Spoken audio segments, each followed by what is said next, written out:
What's up, everybody? Welcome back to the Pack a Day podcast. I'm your host, Andy Herman. You can follow me on Twitter at Andy Herman NFL. Of course, you can follow the podcast at Pack a Day Podcast. And please, if you have not yet, please make sure to subscribe below. I would greatly appreciate that. I know that the Packers are not in the playoffs. They didn't make it to Wild Card Weekend, but I have something for you that's almost as good, almost as good. The Packers on Tuesday announced their futures free agent contract signings, and what more could you possibly want? It's not a playoff berth, but we officially get to know which practice squad players are going to be back in training camp in 2023. And I've got all the juicy news for you right now. So let's run through them. If you're not familiar, a futures contract signing is usually made up of players who are on your practice squad that weren't under contract for next season. So you sign them to a futures deal. The next season hasn't officially started yet. So you're allowed to do this with these players as well as street free agents. So these are minimum deals that you're signing players that are going to be able to compete for roster spots in training camp next year. They could always get released before then. We're going far too deep into this for what it actually is. So let's just get it over with.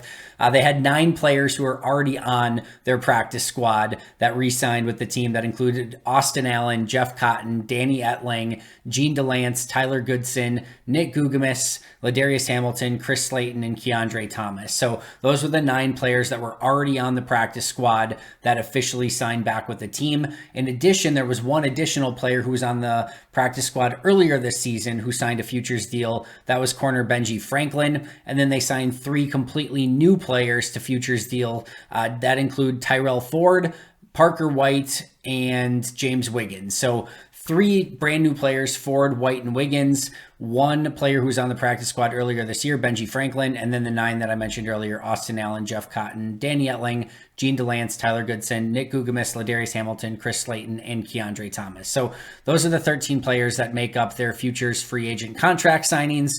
2 players who are injured that it could have potentially factored in, and if they were going to bring them back or not, that were not at least announced as of this time. Ramiz Ahmed, the kicker, and then DQ Thomas, who just had the fractured leg. So those players were not re-signed who are already on the practice squad. It sounds like per Bill Huber, they are not going to bring back Ramiz Ahmed even when he's healthy. And then there were an additional 5 players that were on the practice squad that were not announced either. That was Matt Amendola, the kicker they just signed, Travis Fulgham, Mikal Manette, Tim Ward, and then Juwan Winfrey. So those players were not signed to futures free agent deals. So that's going to do it for me for a future free agent deal today. We are going to jump right into our main topic. I know that was super exciting for all of you, but I want to get into next our really key topic, not just for today, but for this offseason as a whole, and that is Aaron Rodgers, at least until we hear some official word from Aaron on what he decides to do, what the Packers decide to do. This could be Aaron Rodgers saga 3.0. It could go for a while. It could have a lot of twists and turns, or we could find out sooner rather than later that, yeah, he's just going to be back with the team, or yeah, they're trading. Like, who the heck knows? Nothing would surprise me at this point. And I didn't even have this on my notes for today, but the first thing that people have brought up with Aaron Rodgers' contract is that would he really turn down the almost $60 million that he would get by coming back with the team? He was asked that question at his last press conference after the game of if he would turn down the money, and he said yes. And I've been asked the question, do you believe him? And the truth is, yes, I do believe him. Listen, Aaron Rodgers is just wired different, right? For you and me, yes, I don't know how much, there's not many things that I would say no to for $60 million. Let's just put it that way, right? Like, especially playing football for a season, which in that situation, he's very, very good at and has done for a very long time for, 17, maybe 17 plus more games if they make the playoffs next year. To get paid $60 million to do that, yeah, that would be tough to turn down, I think, for just about anyone. Aaron, I don't know. Listen, he's going to be able to have lucrative deals for other things that he wants to do.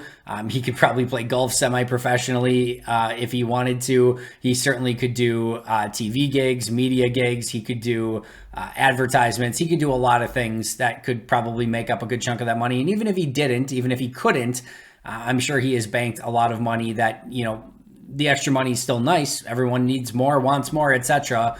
I don't see him being super motivated by the money, at least in the effect that I think the most important thing to Aaron isn't the money. I do think the most important thing to Aaron is what he wants to do. And when you have that amount of money that he already has, one of the benefits of having that much money is you kind of just get to do what you want, right? And obviously there's some limit to that, but if the thing that he wants to do is not play football, he's made enough money already to be able to say, you know what, I know there's 60 million out there, but the thing I want to do is not play football, and I have enough money banked up that if I don't want to do it anymore, I don't have to. So listen, it is massive money to turn down, like life-changing money for anyone, maybe not named Aaron Rodgers. But I do really legitimately believe him that I think he could walk away from it if he actually wanted to. Whether he does or not is a totally different story. So before I jump into the actual details of this contract, I want to say a couple things. First of all, huge shout out to Ken Ingalls and Over the Cap / Jason Fitzgerald, who I believe is the owner-operator of Owner of the Cap, or at least the guy that does the vast majority of the work, I believe. Their coverage of the Aaron Rodgers contract was huge in me being able to disseminate this information to you. If you're not viewing Over the Cap for all your contract details, definitely do so. And if you're not following Ken on Twitter to get his contract information for the Packers there, would highly recommend it as well. They both did tremendous job in covering this contract in its entirety. 98 to 99% of NFL contracts I can read in my sleep at this point. This is by far, in a way, the most complex contract I have ever laid my eyes on. It is beyond insane. So their wisdom and what they've been able to put out there on Twitter and on the interwebs has been extremely important in being able to break down this contract. So huge shout out to those two. The numbers you are getting from me today are due to the contract work that both of them have done on this insane, crazy contract. So breaking it down for you, using that information, using those two incredibly great minds when it comes to contracts. There's always 4 options that could take place with a player that's in the situation that the Packers are in with Aaron Rodgers. He could play for the team. He could play for the Packers this upcoming season. He could retire. He could be traded, or he could be released, right? Those are the 4 general options: cut, play, trade, retire.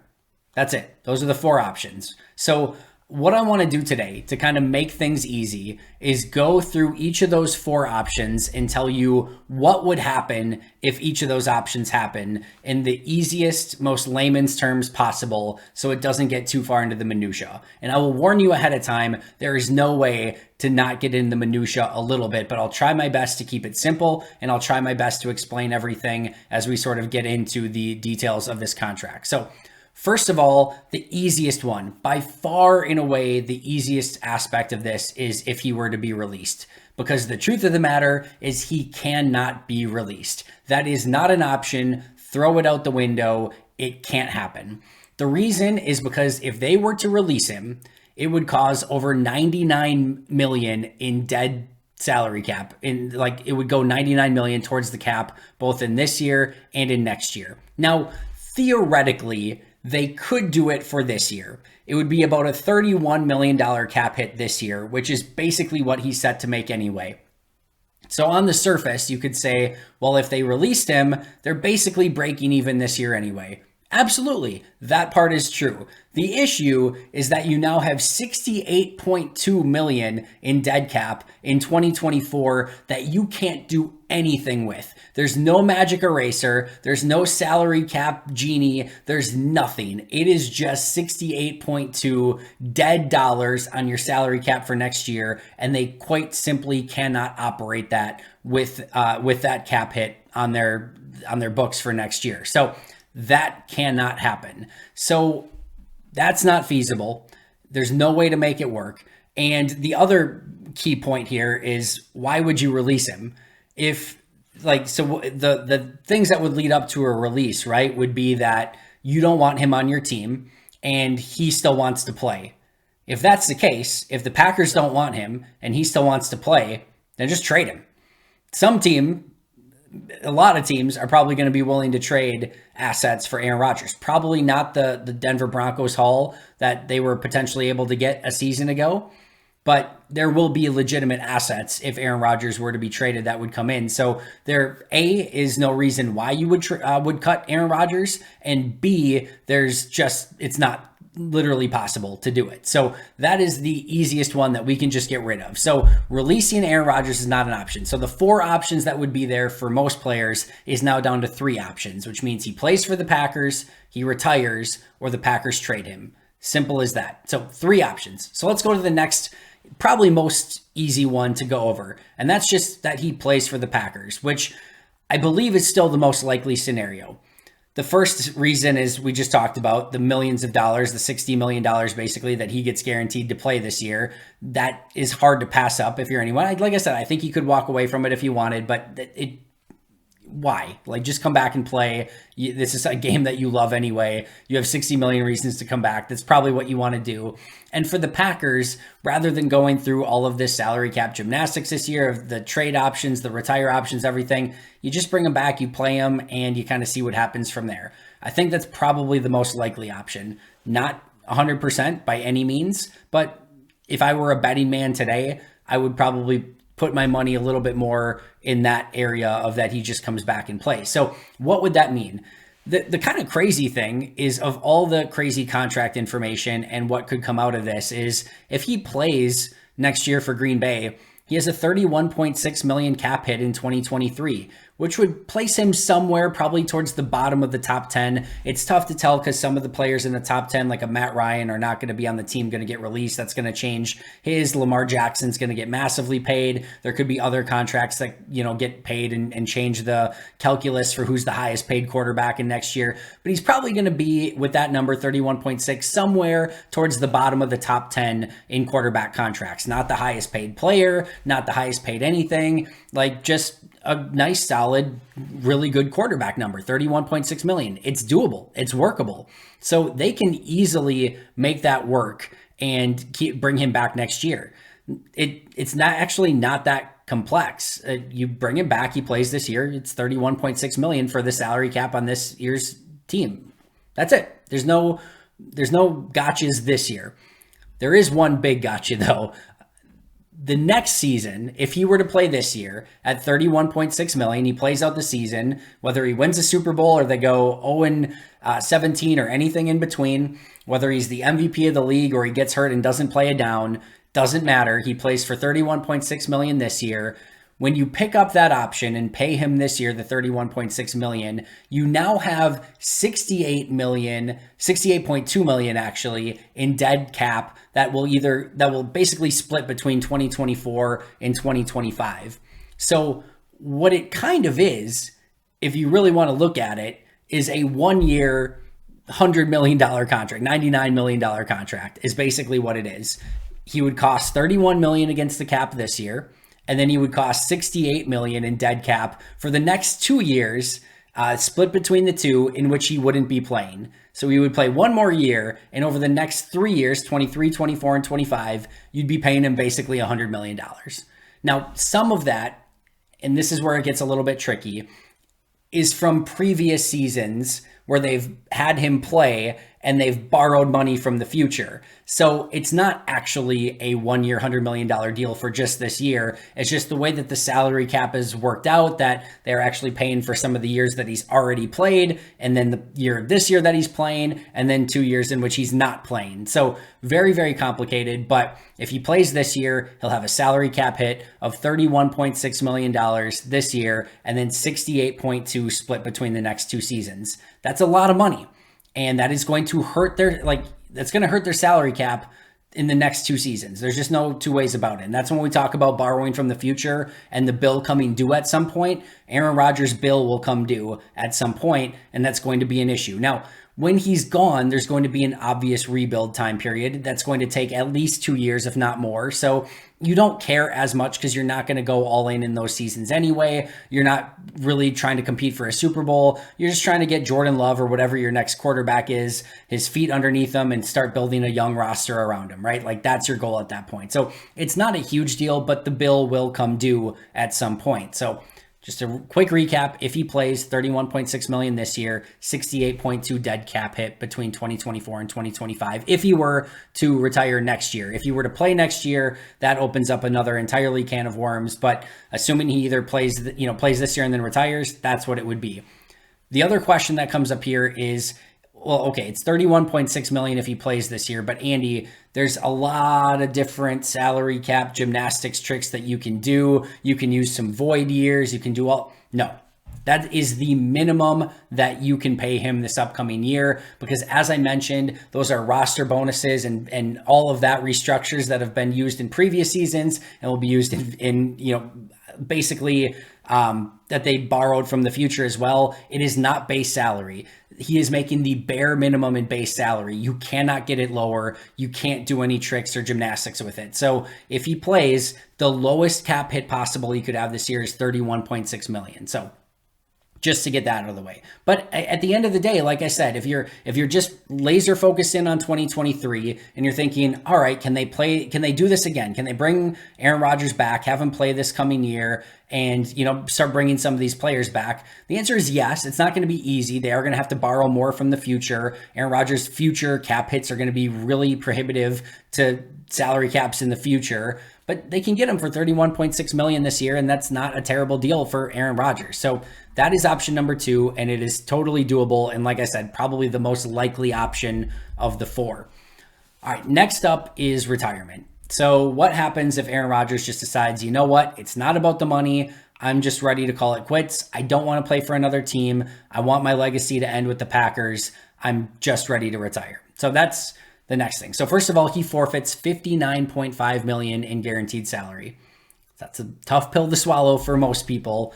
$59.5 million, a lot of money. He would forfeit that by retiring.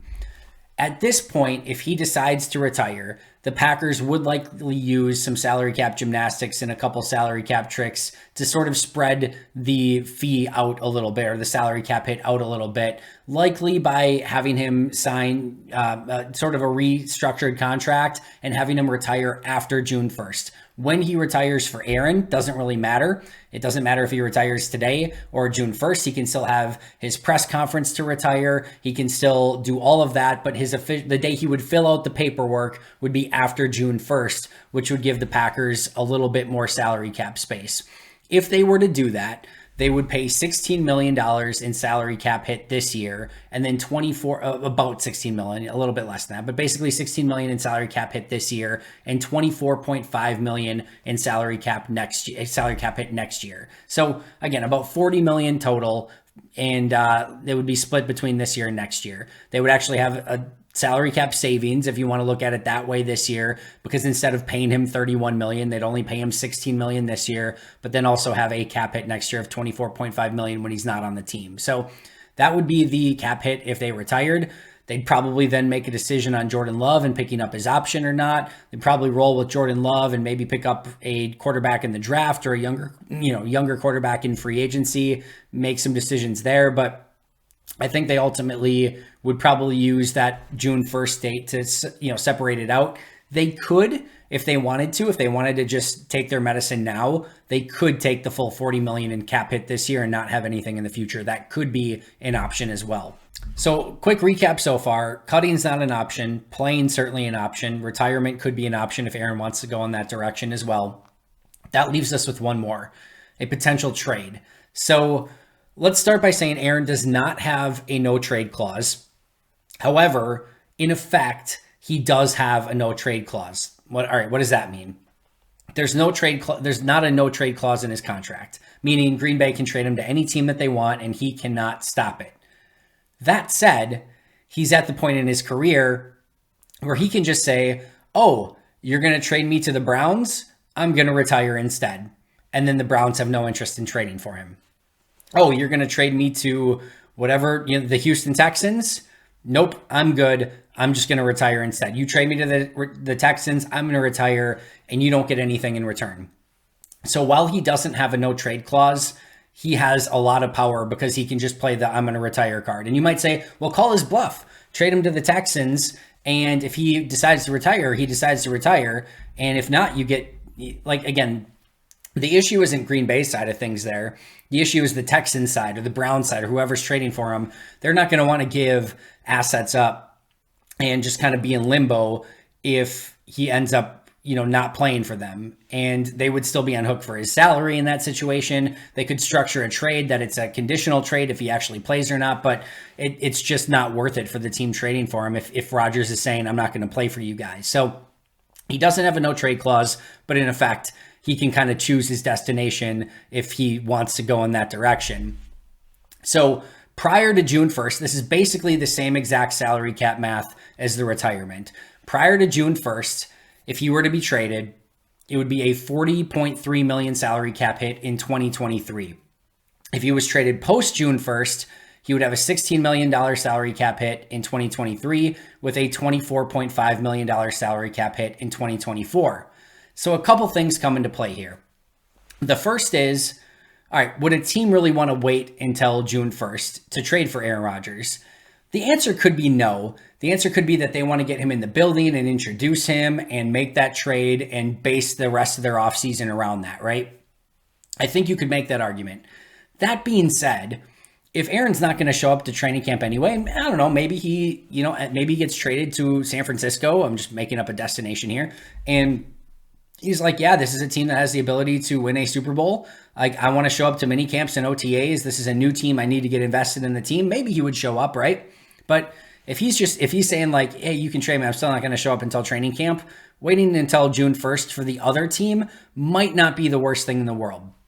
So you could agree to a trade prior to June 1st with another team. It could get announced today. Like they could announce that the Packers and not a team that's probably still in the playoffs. Let's say it's the Jets, right? The Packers and the Jets have agreed to a trade for Aaron Rodgers to the Jets that will take place once the new year begins, and they will be waiting until June 1st to officially make the trade. You could do that. Like I said, I think a team probably wouldn't want to go in that direction and they just want to get the trade done with. You can make the argument Aaron would want that too. So let's start there. If that were the case, and I think it would actually be the case for Green Bay as well, that they would want to do it prior to June 1st. You might say, well, why would they want that? They'd have to have $40 million in dead cap hit. The reason being is because they would then be able to trade for this year's draft picks. If you said the Jets and the Packers agreed to a trade for Aaron Rodgers at the June 1st or after June 1st, you can't officially do it prior to the draft. So you would have to do it after the draft and then make trades for like future draft picks. I don't think Green Bay would want to go in that direction either. So for the team trading for him and for the Packers, you could make a strong argument that if they were going to trade Rodgers, and even for Rodgers, that they would want to do it prior to the draft to get, to put the offseason in motion, and that Green Bay would actually be able to start using the draft picks this year to start rebuilding their team. So I think that would be the direction that they may go in. So that leaves the $40.3 million question of, could Green Bay do that? The answer is yes. And I think that's sort of been the thing that's, for me personally, I was like, they can't trade him prior to June 1st because they'd have a $40.3 million cap hit and they can't do that. Like, that's not going to work. Like, that's not true. Think about this realistically, right? Rodgers is set to make, as we talked about earlier, about $31 million this year if he were to play on this upcoming contract. So if they're already expecting to pay him about $31 million this year. Think of it this way. If Rodgers were to get traded, what does that signal for the Packers? That they're not going all in this year, that they're probably going to kick off some sort of rebuild. Maybe they don't do the full ripping of the Band-Aid, but they're certainly not going to go all in with a Jordan Love-led team this year and try to acquire a bunch of free agents and bring a bunch of guys back. That's just not going to happen. So trading Aaron Rodgers inherently kicks off either a mild rebuild or an aggressive rebuild, some sort of rebuild, or at minimum makes you not go all in and bring a bunch of players back and those sort of things. So in that scenario, if that's what they're doing, they will have plenty of room to fit an extra $9 million in so that they can have the draft picks prior to the draft in a trade. So the other team can get him prior to the trade and start getting him in the building and OTAs and mini camps if he wants to attend, etc. And just kind of get the whole situation done with rather than having this June 1st date, kind of circling above your head of when he can actually go to the other team. So you think of it as like, if Rodgers is back, you're probably bringing Rodgers and friends back, right? Meaning you're bringing back a Mercedes Lewis and a Randall Cobb and, maybe, the Bakhtiari decision, the Crosby decision. Some of those other ones might be tied to Aaron as well, Aaron Jones, etc. Like, those are tied to Aaron in a lot of ways. You're going to spend more than $9 million bringing back Rodgers' friends and trying to win next year than you are if you decide to go with Jordan Love and a bunch of young players and rookies, etc. So I don't personally feel like the $9 million extra to trade him away and take the $40 million cap hit this year is that big of a deal. In fact, I would actually argue that it might actually be the best case scenario because you're taking your medicine all at once. You're getting rid of that $40 million in dead cap this year while you're not going to compete. Like, if Rodgers is gone and you're not going to bring in a bunch of guys to try to compete this year, like, your window is closed and now you're working on opening up the next window, which the sooner you can get back in the green from a salary cap standpoint, the better, which means taking your $40 million cap hit now and not having to push anything into future years is a better recipe as well. So I would actually argue if the trade situation comes to fruition, it makes sense for Rodgers, it makes sense for the team that's trading for him, and it makes sense for the Packers to do it right away, to take the $40 million cap hit, only $9 million more than if he was on the team anyway, and start getting those assets in and start rebuilding your team. It helps you make a decision with Jordan Love, helps you pick up his fifth-year option if you want to go in that direction. That would just, to me, make the most sense that you could possibly have. So not easy, not cut and dry, but it is definitely an option. They, as mentioned earlier, they could wait until June 1st as well, and then split the cap hit between 2 years. Maybe that would allow them to build a little bit of a stronger team around Jordan Love in his first year. Not an all-in sort of scenario, but maybe you keep a Jones and a Bakhtiari around to just kind of help him transition as the starting quarterback. You could do some of those things, but I just think it makes more sense to do it right away. The last thing I'll say about a trade is going back to the retirement, going back to the having him play this year. Once again, there is no magic trick, magic pill, salary cap genie that can make it so that Green Bay pays less. It doesn't happen. It can't work that way. And you might say, well, what? Sometimes teams, that are trading for a player will take on more of the salary, or they will convert it so that the team has to take out. It's not possible. It is not possible with this contract. So the team that's acquiring him will actually get a very team-friendly deal, and that's why he's going to have value on the trade market if that's the direction that it goes in. If Green Bay, but yeah, there's nothing that Green Bay can do to wipe out that $40 million. They're going to have to eat it either this year or split between this year and next year if they trade him. So no magic pill there either. So quick recap once again, they can't cut him. He could retire. He could play this year. And he could get traded to another team. They could do it pre-June 1st. They could do it post-June 1st. I think it makes more sense to do it right away and acquire the draft picks for this up-and-coming draft. So a couple other questions that you might be asking. What is the least possible salary cap hit that Aaron Rodgers could have this upcoming season? $16 million would be the best they could do by either trading him post June 1st or having him retire post June 1st. That would get him to $16 million cap hit in 2023 and a $24.5 million cap hit in 2024. Reminder, that is with him not on the team. That is the best they can absolutely do, would be $40 million cap hit with 16 of it this year, 24.5 next year.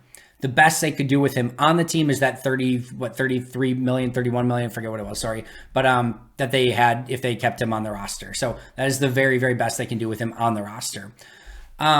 They will have at least 40.3 million in dead salary cap for Aaron Rodgers, no matter what happens. At minimum, they will pay him $40.3 million. So I know a lot of people last year looked at his contract and said, all right, you've got $28.5 million in 2022. That's like not even the top quarterback or the highest paid player.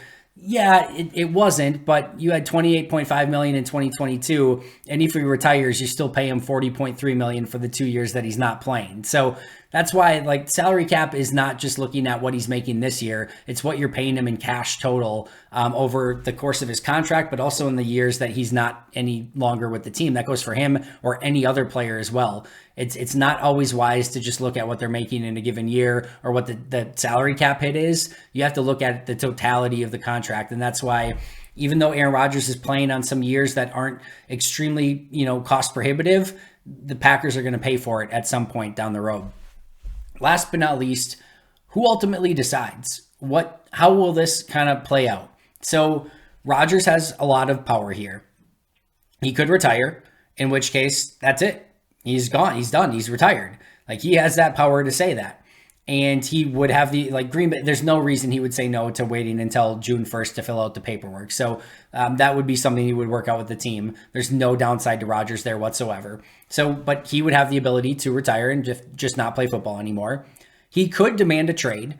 That is something that he could do. Green Bay could balk and say, no, we're not going to do that. And you're just either going to play for us or nobody.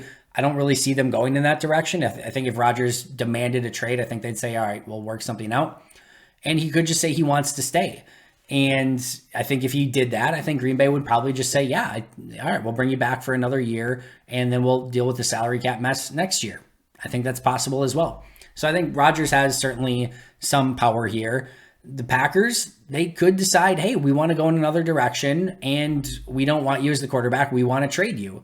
At that point, Rodgers could say, all right, here's my list of teams. Or you could say, I'm just done. I'm going to retire. So those are some options as well. I would say Rodgers has more control, but the Packers have some leverage. If Rodgers said, no, I want to come back and if you trade me anywhere, I'm going to retire. I'm not going to retire ahead of time and you can't release me, because remember, they cannot release him. So Rodgers has some serious power in that regard. So he could say, if you trade me, I retire, and no team's going to want to trade for me in that situation. If you cut me, you can't. So you can't do that. So if I say I want to come back and play, you have to have me come back and play. If the Packers, if he did that, if he played that card, if it got ugly, Green Bay could say, oh, that's fine. You can come back. Jordan's the starter. And then he would be like, then he has to go okay, all right, fine, let's figure out a way that I can play for another team. So Rodgers has leverage in what he can do because he has a lot of cards that he can play, from just saying, hey, I'll retire if you trade me to a place I don't want to go, or if you don't want to play me, cut me. And Green Bay can say, oh, we'll just keep you here, but you're going to back up Jordan Love. It wouldn't get to that point, I don't think, but Rodgers and the Packers have had some contentious moments in the past, and these are inherently difficult conversations because Green Bay has to look inward to say, hey, what's best for this franchise? And you can make an argument that those huge salary cap hits that they're going to have to eat next year if he comes back and plays this year aren't in the best interest of the Packers with the state of their roster that it's currently in. And Rodgers could look at the state of the roster and say, yeah, I could come back and retire a Green Bay Packer, but I kind of know I'm not winning a Super Bowl if I stay here. Maybe another team that actually could win a Super Bowl wants me. Maybe I should go do that. So these, like I said, are not easy conversations. I think it will be amicable. I think. And like I said, if I were a betting man today, I would say he probably is back with Green Bay, but there is a very interesting group of decisions that will have to take place. Starts with Aaron. I know he met with the team this week. And then from there, they're just going to have to kind of play out what each side wants to do. Hopefully it's amicable. No matter what happens, hopefully Rodgers and the Packers are on the same page, meaning if he wants a trade or maybe they're just both like, hey, it's just time, right? You go play for another team. We need to rebuild and we're going to get Jordan some time. Maybe they are both like, hey, yeah, we really want you back. We think we can win this. And Rodgers like, yeah, I want to be back. I think I can win this too.